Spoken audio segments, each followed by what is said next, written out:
Welcome to another SK Wealth Academy podcast. Now, I'm churning out a lot of these podcasts in a much more frequent nature than usual due to the self-quarantining measures, the lockdown measures, and whatnot that have been imposed because of the coronavirus pandemic.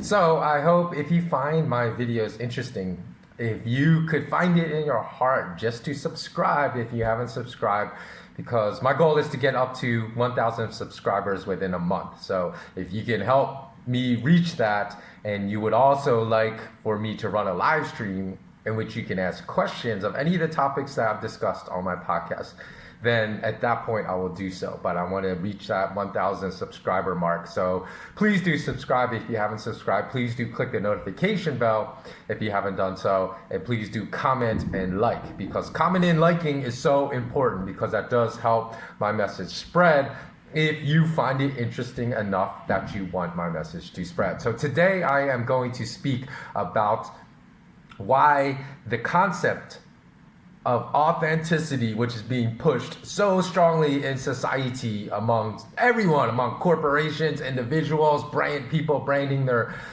image. They're saying, oh, authenticity, you have to be authentic or no one's going to believe you. But I'm going to explain today why authenticity is a myth for the majority of people preaching authenticity. And also, this will fall into the illusion of progression of society, because I also believe that the myth of civilized progression is one that is rampant in today's society. And I will, before you say, what are you talking about? I'm going to explain myself, so just bear with me. Now, we have a very warped view of societal progression, because many among us assume a linear progression when very little in our universe is linear. For example, even our understanding, I'm speaking of society in general, and in generalities now, but our understanding of gravity is a linear force of acceleration of 9.81 meters per square second is also incorrect, because that was proven as incorrect more than 100 years ago by Einstein's theory of general relativity, in which he postulated that gravity was not a force of acceleration. It's not to say a force of acceleration doesn't exist, of course it does, but he was basically postulating gravity is not a force of acceleration as previously understood in the early 1900s, but rather a curvature in the fabric of space-time. But today, many among us insist, due to our linear thinking, that gravity is a linear force of acceleration. We also incorrectly assume that intellect in humanity has been a linear progression, with every subsequent civilization more advanced than the prior one, whether that's in intellect. Because certainly we see surface level evidence of that, right? Like we see a progression, and more so like an exponential progression of technological advancement. So therefore, we assume that society as a whole is progressing, whether on a linear rate or exponential rate intellectually as well. But I do not believe that to be true, because humans gravitate towards assumptions of linear progression without the consideration of a limitless amount of non-linear possibilities. For example, if we just look throughout history, there has been many famous instances in which tons of knowledge was destroyed, which could have set back the progression of intellect of humanity as a whole. For example, let's look at the burning of the library at Alexandria. So it was estimated that at one time the Library of Alexandria, for those of you who don't know, that was established by Alexander the Great it's postulated sometime between 295 to 280 BC, and it was razed to the ground somewhere around 48 BC. So you had more than 200 years of knowledge being stored at this depository of information from all around the world. So it had been estimated that over 500,000 documents from Assyria, Greece, Persia, Egypt, India, amongst many other nations, were housed there. And over 100 scholars lived at that museum full time at that library to perform research, to lecture, to translate documents from different languages. And it was so large that it actually spawned the birth of a sister library at the Temple of Serapis, which was postulated to hold about 10% of all the information stored at the bigger Library of Alexandria. So when that was burned to the ground, and still there's a lot of debate about how that actually happened. But that's the more important part, was that it did happen, and a vast amount of knowledge was lost that easily could have set back the progression of humanity by decades. And if we look at any modern type of equivalent, is knowledge still, in that case, knowledge wasn't being hidden, it was just lost when that library was burned to the ground. But do we have any modern day equivalent? Of course we do. We have the Vatican archives, which is called the Archivum Secretum Apostolicum Vaticanum. I'm probably mangling the pronunciation of that. But anyways, most people think that the secretum stands for secret. It does not. Just as we have on the dollar bill, we have the Novus Ordo Seclorum, which people say New World Order. Well, kind of, I guess, because it's new secular order. So, but that particular moniker is actually more closely translated to mean it's a personal archive, but it is private, right? Because it's not made open to the public. And in fact, it's only made open to, you have to show some kind of credentials as a serious scholar. So you can't be just someone that is really smart and curious as far as what information is contained in those Vatican archives, and it's an abomination to humanity that they're hiding this and keeping it secret. Like, all information should be public in that aspect that has been collected as a historical record throughout the years. And they say that and to a large extent, okay, you have to be a serious scholar with credentials, you have to apply and be accepted, and then you have to even have knowledge of what documents are in there, because you have to specifically name documents that you want to see. And then you're only given a limited amount of time. You can't photocopy anything, so you can just transcribe notes. And if the specific documents you ask for do not contain the information you're looking for, well, too bad. You're kicked out after your limited time. So this contains archives for 4 centuries. Over 400 years of information is there, the large majority of it which is still inaccessible to the public. So the very interesting thing was the Vatican has this kind of idea that the knowledge that is held, because a lot was, it could also reveal a vast amount of true history, right? Because true history, as we all know, is hidden from the public many times, because history is written by the victors of wars, the victors of battles. And the Vatican, it is the Vatican still held belief that the commoners, the common people, or they probably look at it as serfs, that we should not be privy to the conversations that were held by kings and popes and queens, and that is some of the information that they keep under strict lockdown at the Vatican. So again, the catalogs are so extensive that they contain over 80 kilometers of shelvings and documents, and for the most part, it's still inaccessible. So again, if that knowledge was made public to the people, and including, I have read, although I'm not sure this is a fact, that even Galileo's original mathematical analysis that led to his heliocentric theory, not all of which are public, that the Vatican has basically kept that private for hundreds and hundreds of years. So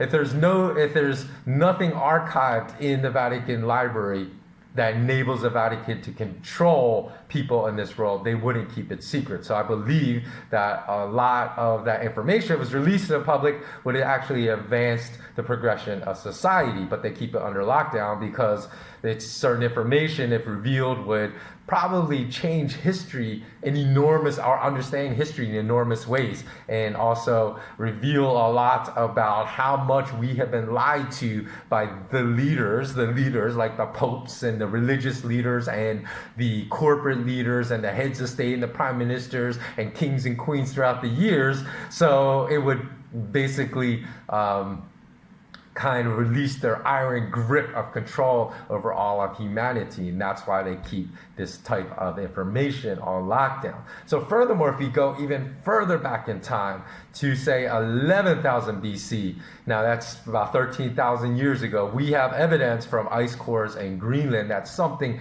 drastically disrupted the climate. There was massive climate change back then, and then in fact they say about 10% of the world's biomass was wiped out in a matter of weeks back at that time, and including the woolly mammoth, saber-toothed tiger, giant sloth, and many other animals and plants and fauna at that time. So because of the archaeological discovery of Göbekli Tepe in Turkey, I believe it was in Turkey, that they have, there's actually picture descriptions engraved in stone that depict the impact of a comet with Earth. So they think it was, I can't remember the name of that comet. Let me see if I can find it online. So remember, that was thought to have destroyed about 10% of the world, not in the area where it hit as far as the Earth's atmosphere, and then rain fire upon the Earth. 10% of the world's biomass. So that's incredible. I can't remember the name of the comet, but you can look it up. It was actually the impact of a comet. So obviously, again, then, because I'm going to return to Göbekli Tepe, what Göbekli Tepe proves. So let's go through the progression of humanity, because remember, I always say that we as humans, we always think everything is happening in a linear or exponential progression of advancement. Now, when we look at the progression of humanity, right, we have our ancient ancestors that date back about 6 million years, and then, with every progression into a different species, we have the Australopithecus group, which was the first species of humanity that was able, and I'm not even sure if a species or, I'd have to look at this up as the correct term, but basically the Australopithecus group came into existence about 2 to 4 million years ago, and they had the ability to walk upright and climb trees. And then next came Paranthropus, and there was a change in the composition of teeth with wider molars, which enabled this particular group of humanity to have a wider diet.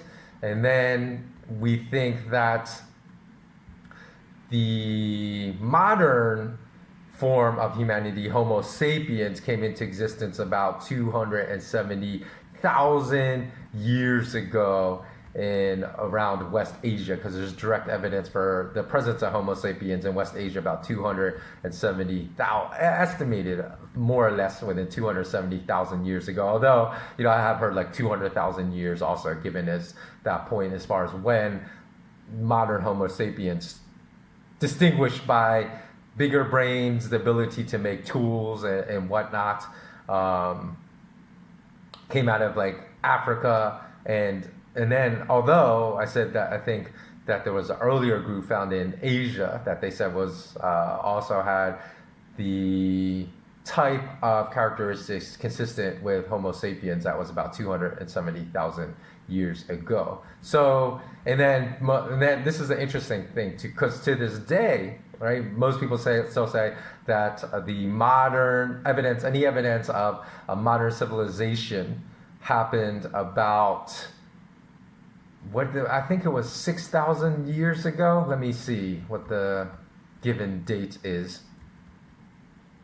I believe, they say modern civilization only started about 6,000 years ago. But remember, I mentioned Göbekli Tepe. Now, the interesting thing about Göbekli Tepe was that this civilization, there's evidence that it was built around 11,000 years ago. So that's almost double the time of when we thought modern civilization arrived, because the structures are so enormous and it shows advanced engineering that it was certainly evidence of a modern civilization. So this is what I'm saying. We're constantly finding that our idea of the progression of humanity is wrong, because we thought that, people said there's no way that people had the ability to build anything of the architectural nature of Göbekli Tepe, the ancient site, before 6,000 years ago or 4,000 BC. But now they say, oh, we know with carbon dating that it dates back at least to 9,000 BC. And I think the oldest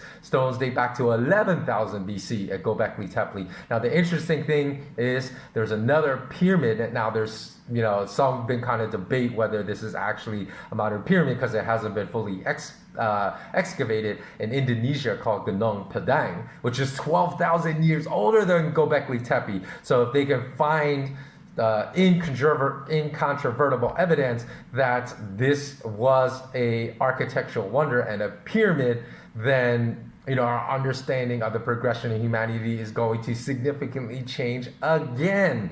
So the interesting thing is that people say there's a raging debate amongst like anthropologists that say, no, Gunung Padang is not evidence of a pyramid. It's just like some kind of volcanic structure, and it's not a pyramid. It's just something that resembles a pyramid. And the reason for these anthropologists that make that argument, they say because less than 30 miles away from Gunung Padang in Indonesia, there are ancient tools made out of bone that dated back to 7,000 BC that were discovered in a cave. So they said, how could those two societies be so close to each other? But yet, you have this society that's, how far back to that date? Gunung Padang dated back to, I believe, 25,000 years ago. So you have another society that predated the one they found in Indonesia that was still using bone tools by, more than 10,000 years, but yet this more recently dated society didn't learn anything from Gunung Padang. But then again, we have seen at Göbekli Tepe that the impact of a comet could have wiped out all knowledge. In other words, it set the knowledge of humanity in certain regions back to zero. So I don't know if there has been any kind of comic impact about that time found in Indonesia. But again, all I'm saying is that science is not a perfect subject. That different discoveries are always coming along that change our understanding of progression. Now, what does this have to do with authenticity? Just bear with me, because I am getting up to that point, because a lot has to do with our misunderstanding of progression in society. Because when it comes to intellect, a lot of people mistakenly argue that intellect progresses with each generation as well. And it's not necessarily in a linear manner, but perhaps even in an exponential manner. And the reason people argue this is, we have evidence all around us, because you look at the technological progress, say even from our types of residences, from living in caves, then to simple, abodes built out of earth materials like log cabins, to building simple wooden log bridges and then we progress to Model T Ford cars, to then into modern homes and architectural wonders like the Golden Gate Bridge, like Frank Lloyd Wright's Fallingwater home. And again, we progress from T4 cars to Mercedes-Benzes and BMWs to Pagani Huayras and to just other Bugattis and other engineering feats, and from megaphones to radio to rotary dial telephones to cell phones to Wi-Fi to smartphones. So we see this rapid progression of technology, and we say, hey, that's a proof society's growing more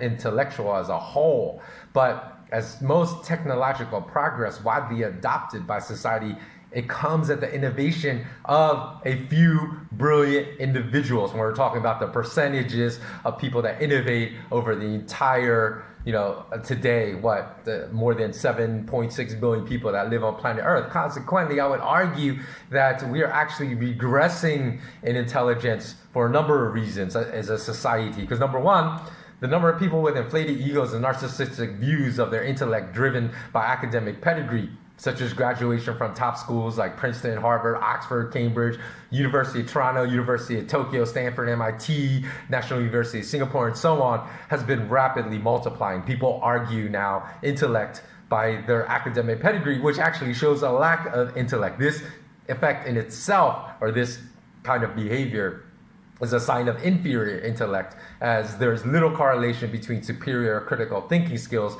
and graduation from a top-ranked academic program. And I should know, because I graduated from top-ranked academic programs, both on the undergraduate level and at a graduate level. So most superior critical thinking skills are developed through pursuits of self-education, as institutional academic classrooms have been almost completely stripped of critical thinking skills. And secondly, in the 1800s, the amount of influence a single person could have on others was relatively limited to his sphere of physical movement. As if there was someone that was evil and was a killer, the only persons he could kill were people that he could actually come in contact with. Now we know, like, terrorists can kill many people using bombs that are outside just that particular person's sphere of physical contact, or, you know, even worse, releasing computer viruses that can express itself in the physical world, as Stuxnet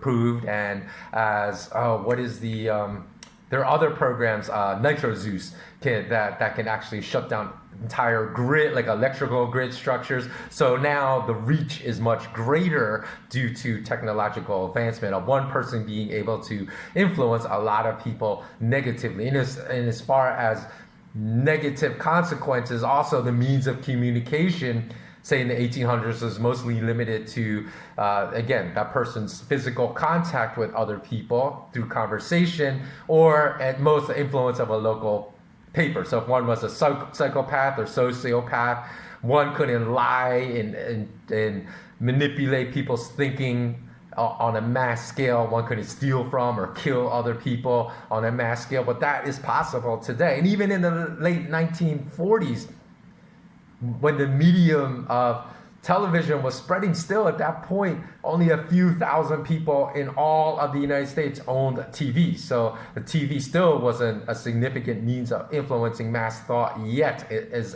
of the late 1940s. However, today, with the advent of the smartphone and the prices of smartphones being so accessible that even poor people have smartphones, and the progression of the internet of everything, one person can easily influence what millions of people think. Because just think of podcasts that are listened to by 3, 4, 5 million people all the time. That has tremendous ability to spread disinformation. And many podcasts, the most popular podcasts, spread tremendous disinformation, not intentionally, but they just don't vet their guests, and therefore they spread tons of disinformation, which leads to the dumbing down of society. So thus the fact that today, even I would extend that millions to billions of people are quite possibly under the mind control of a few thousand people that control all of global banking, most of global media, and governance today. Though, of course, the people that have been brainwashed would deny being under mind control, which, again, is a sign of recognition, right? Like Alcoholics Anonymous, they recognize, the first step is recognizing you're an addict, or Narcotics Anonymous. And the fact that most people will not recognize, or do not have the capacity to recognize, that they are brainwashed by people that control media, people that control social media platforms, people that control governments. It's a definite sign of regression in the progression of intellect in society. Definitely quite the opposite of the exponential progression of technology in society. So if we ask ourselves, now this is where I'm getting to the point of authenticity, where do a lot of our beliefs originate? If we are very honest with ourselves and very introspective, many among us would discover that most of our beliefs, if not all of our beliefs, were not arrived at through an honest intellectual process, through introspection, through empirical evidence, through personal discovery, but merely are an adoption and reiteration, even if it is a slightly changed iteration of someone else's belief that we strongly have adopted and then parrot as our own, when it never originated within our own process of self-discovery. For example, ask many deeply religious people where their beliefs originate, you will discover that that most, I'm not saying all, because there are, obviously there's in the Venn diagram, there's an intersection of intellects and deeply religious people. But you will find that most people did not embark on any type of personal discovery to study other religions and to see and to take away the best elements of all religions. Rather they just adopted the religion of their parents because that's what they were told to believe. And so, they, instead of going on some type of intellectual process of self-discovery about the religion to look at the scientific evidence of intelligent design that's suggestive of a creator. And in fact, had they gone on such a journey of self-discovery, they actually might have even discovered that their faith would have deepened versus weakened. But most of us have just embraced what we had been told to believe from partaking in organized religious activities of a very young age, from those of us that have been raised by parents that were religious. But just as strongly on the opposite side of the equation, however, nearly every single atheist to whom I've spoken, that I've questioned, where did your beliefs come from? I find that they literally parrot the exact same discourse as the most famous atheists out there, like Richard Dawkins or Sam Harris, and they really don't have one single original thought of their own or any type of the process of self-discovery that confirms their atheistic beliefs. And this is a problem of what I call a massive regression of intellect in today's society. Our society is not full of thinkers, but full of parrots who believe it, and it actually is not just full of parrots, it's full of parrots that believe they are deep thinkers, which is the worst kind of parrot. So people often ask me when I write financial articles that explain how certain mechanisms in the global financial markets operate, how did you learn that?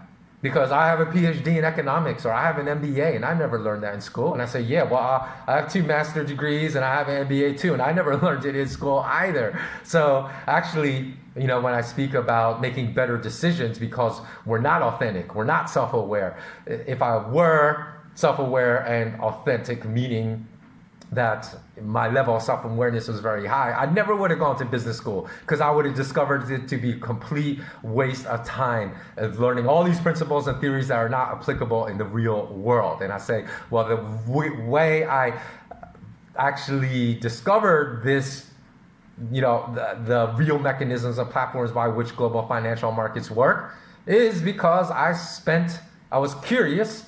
I wanted to know, so I engaged in pursuits of self-education through hours, sometimes weeks, sometimes months, and in most cases years of progression, years of research and self-education. And that's how I learned how things really work in the financial world. And yet, most people that remain ignorant about these things, they remain ignorant not because they're not curious, because one of my last articles I just wrote, it made it to the front page of Zero Hedge and received well over 300,000 views. So it's 300,000 people that are curious about how things really operate in the global financial world, because I was talking about why there's such a great divergence between the physical and paper prices of gold, and even more so in silver.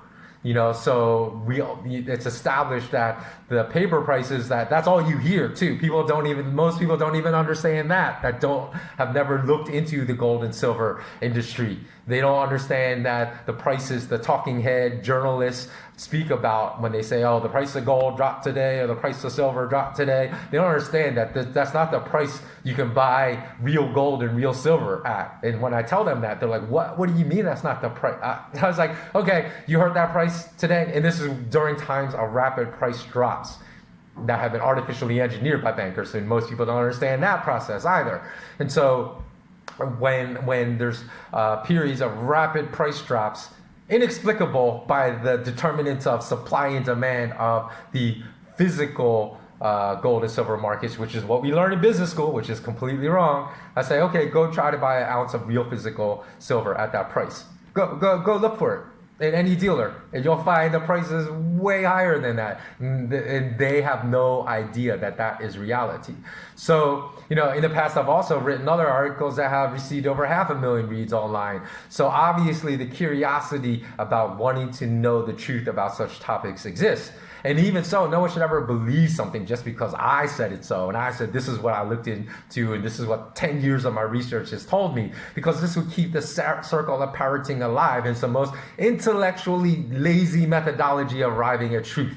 Rather, everyone should take any article I read that introduces them to a novel idea and run with it to start his or her own personal journey about that idea, either to refine my ideas, through their own research, to add more ideas of their own to it, or to outright reject it if they find it to be inconsistent with their own findings.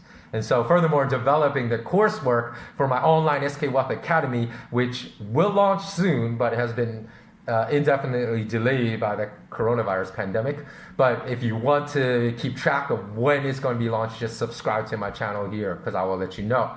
But I actually sometimes had to formulate my own definitions and instructions for various exercises I developed in my academy. For example, for those interested in learning how to buy precious metal mining stocks during bull runs in platinum, palladium, gold, and silver, I found the industry parameters highly, highly inadequate. And even some of the parameters they use to evaluate companies in other industries, totally inapplicable to the very specific, unique qualities of analyzing companies that are specific to the precious metals industry. So I had to formulate my own evaluative parameters, not only formulate, and then reformulate certain pillars of financial analysis, certain equations. I had to modify them to basically fit the precious metals industry, because as they are used with other industries, they're not applicable and non-transferable to analyzing companies in the precious metals industry. And then when I spoke about the grave lack of understanding of a gold standard, I found every academic textbook that I could put my hands on lacking in the providing an accurate description of a gold standard, or not only inadequate, but completely wrong in the description of what a gold standard was. So, and I found a lot of the definitions fraught with disinformation. So I found also, when I was thinking about how I should come up with my own definition of a gold standard using history, right? Because in history we have had a gold standard. I discovered that I could use the evolution of technology in the financial world to make a definition of the gold standard today functionally more efficient by incorporating the advancement of technology into my definition of a gold standard, to utilize these technologies that were not in existence during the last historical periods in which we actually had a pure gold standard. So the fact that I could come up with novel ideas that have existed for 100 years is not ingenious by any means. Because sometimes when I discuss this with people say, oh man, that's genius, man. It's not genius. Any person could do it. It's only a reflection of the overwhelming disappearance of critical thinking and awareness of self and humanity today. So the former part of this statement, the disappearance of critical thought, is self-explanatory. But the latter part, the disappearance of awareness of self, maybe it is a more complex idea to explore. So let's explore it. For example, where do our ideas originate? Just not ideas about religion, but ideas about family, ideas about education, and ideas about the meaning of life. Again, we have co-opted a lot of these ideas as our own, but again, we've co-opted it from someone else. And how many of us are self-aware to the point in which we have really explored in great depth the origination of many of our important beliefs that basically shape our behavior for the entire span of our lives? How many among us have actually determined if we settled upon these beliefs through a rigorous process of the exploration that they deserve, or if we merely adopted the beliefs of others? And this is why I say you cannot claim that you're living an authentic life and the most authentic self if you have never undergone this rigorous process of exploration to discover where your closely held beliefs have originated. And when I really drill down with most people, I find that they have not undergone this process. And this is a very important concept to explore, especially in a world that has adopted this meme. Authenticity is everywhere. Authenticity, authenticity. If you're not authentic, no one's going to do business with you. You can't try to fake it till you make it, because people are going to call you out. But the thing about authenticity is it's impossible to be authentic if we have never taken years to explore the origins of our own beliefs. Darwin once wrote a book called The Origin of Species, but very few among us, perhaps 1 in a million, have ever explored the origins of our own beliefs to conclude beyond a shadow of a doubt that they are indeed our own, and not a collection of beliefs of other people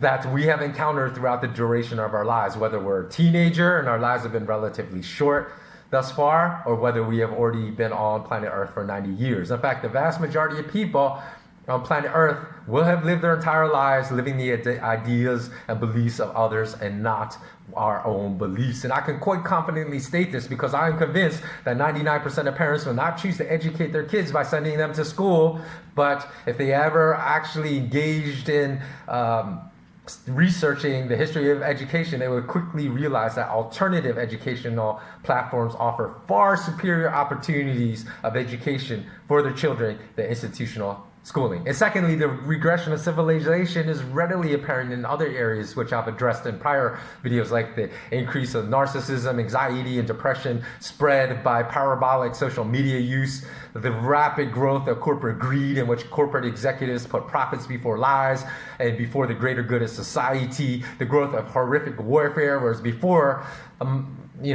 modern warfare tactics that could wipe out hundreds of thousands of people in the blink of an eye, or even millions of people, elements of humanity still prevailed throughout warfare, like the care to avoid killing civilians during war, the suspension of war at sundown, the suspension of war to harvest crops. None of that happens today. So are we really progressing as society? Because today, armies and navies, they kill far more civilians than soldiers in their military theaters of operation and label these murders as quote-unquote collateral damage, so they don't have to feel guilt about actually murdering tons of civilians. So what is the point of this video? The point is this: we may very well be the most arrogant species that live on planet Earth, and we fall under 2 categories: those that want to control others and those that don't mind being controlled by others. And both desires have the same goal, to find order and comfort in life.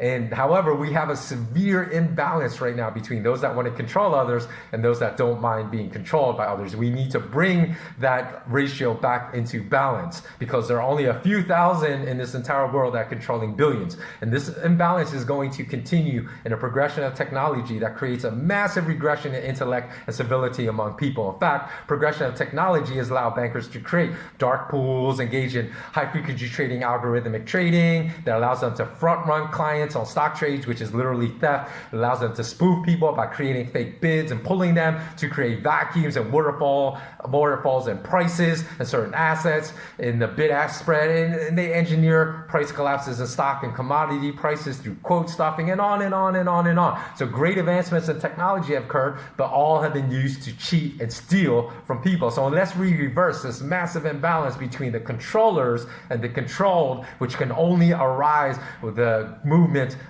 in self-awareness, a great awakening, and a desire among the majority of society to retake control over our thoughts and beliefs and our own lives, the dark economic spaces that will be created by this continuing economic collapse, because we have only got started, and not from the coronavirus as we were being told, because we can't think for ourselves as the controllers want us to believe, but from the failed economic and monetary policies of central bankers. That's where all this financial turmoil we are receiving now originated. It was not from the coronavirus pandemic. So unless we reverse this, the darkness will continue to spread in future generations. However, if the control become more self-aware and we take control of our lives, we can turn the dark economic spaces that are coming, that's coming for the rest of this year into next year. We can then change that and transform them into seeds of light that can spark a new intellectual renaissance. And that is the purpose of my SK Wealth Academy. In other words, it's entirely up to us which fork in the road we now take. Are we going to take the fork into deeper darkness? Because we have the opportunity right now to take the correct fork. We must be conscious enough now to realize we have choices, because the controllers perpetually work to convince us that the lives we lead and the behaviors the vast majority of us exhibit are the only choices we have. They tell us ignorance is bliss, curiosity killed the cat, don't be curious, we remain ignorant. So in the end, it is up to us to spread this movement of self-awareness and really to kill this fake movement of authenticity. Make sure that people that claim they're being authentic have really gone through what is quite a difficult process of introspection, because this is not something you can do in days or weeks. It takes years. So that concludes this particular podcast. Okay, always remain intensely curious, and so long.